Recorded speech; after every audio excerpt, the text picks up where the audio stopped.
हरे कृष्णा, राधे राधे। तो आज आपके साथ शेयर कर रहे हैं फाल्गुन मास की पूर्णिमा की सरल पूजन विधि और पूर्णिमा कब मनाई जाएगी, होलिका दहन कब होगा और पूर्णिमा तिथि पर होली कब खेली जाएगी। तो संपूर्ण जानकारी आपको मिलेगी, तो वीडियो में बने रहिएगा, वीडियो को पूरा देख लीजिएगा।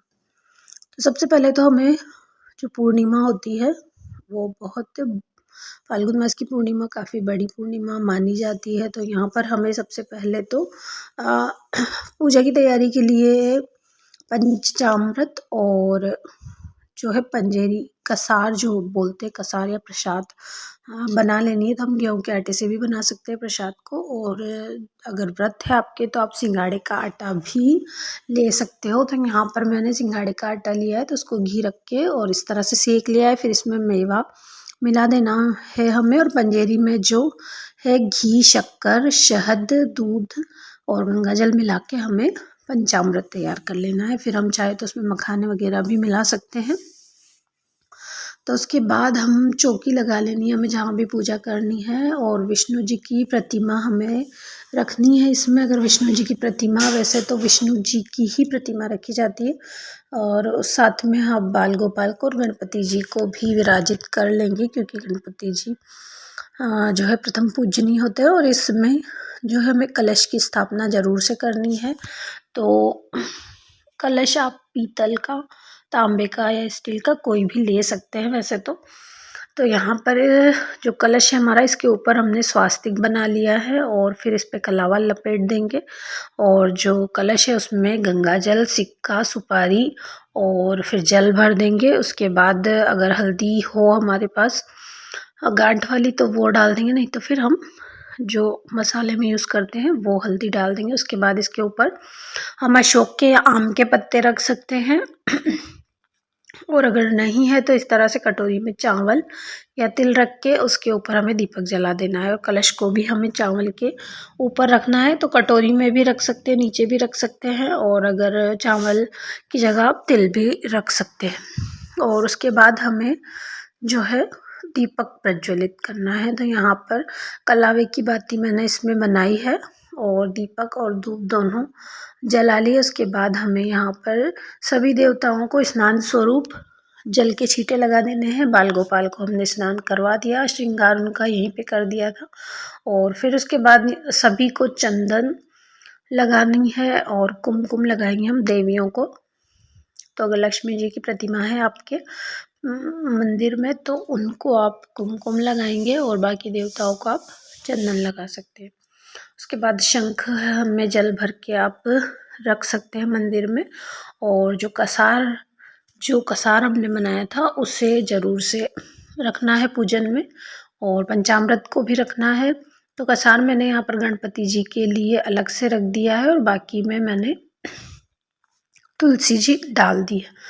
और उसके बाद कोई भी मौसम का फल है तो फल रख देना है। फिर दक्षिणा ज़रूर से चढ़ा देनी है, और सारी सामग्री को एक थाली में रख के और फिर ही हमें पूजा करनी है, ताकि हमें हमारी जो पूजा के समय पे कोई चीज़ छूटे ना।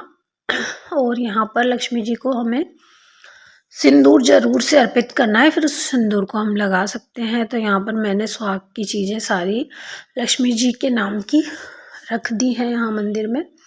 और इस तरह से हमें पूजा संपन्न कर लेनी है। और अगर आपके पास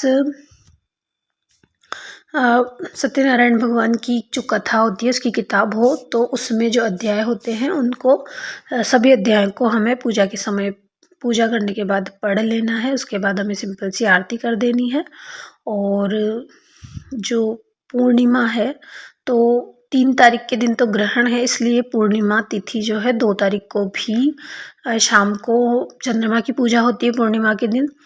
तो आप शाम के समय जैसे 4 बजे से पूजा कर सकते हैं इस तरह से, और फिर रात में चंद्रमा की पूजा कर सकते हैं। तो हम 2 तारीख को चंद्रमा अगर व्रत कर रहे हैं तो 2 तारीख को करके और उसी दिन पूजन हम कर सकते हैं। और जो होलिका दहन है बहुत सारी जगहों पर 2 तारीख को और बहुत सारी जगहों पर 4 तारीख को या 3 तारीख को भी कहीं कहीं होगा। तो होली जो खेली जाएगी वो तो 4 तारीख को ही खेली जाएगी सभी दूर। तो अब 2 तारीख को व्रत और पूजन कर सकते हैं। और 3 तारीख को स्नान और दान जरूर से कर सकते हैं, क्योंकि सूतक का समय तो सुबह 6 बजे से ही लग जाएगा और जो चंद्र ग्रहण है वो 3 बजे से लगेगा तो 6:30 बजे तक रहेगा। तो दान पुण्य आप सूतक में कर सकते हैं, क्योंकि ग्रहण में दान पुण्य का काफ़ी विशेष महत्व होता है। जैसे जब ग्रहण खत्म होता है ना, तो हमारे यहाँ तो बहुत सारे लोग ऐसे दान के लिए आते हैं, तो उनको हम दान देते हैं।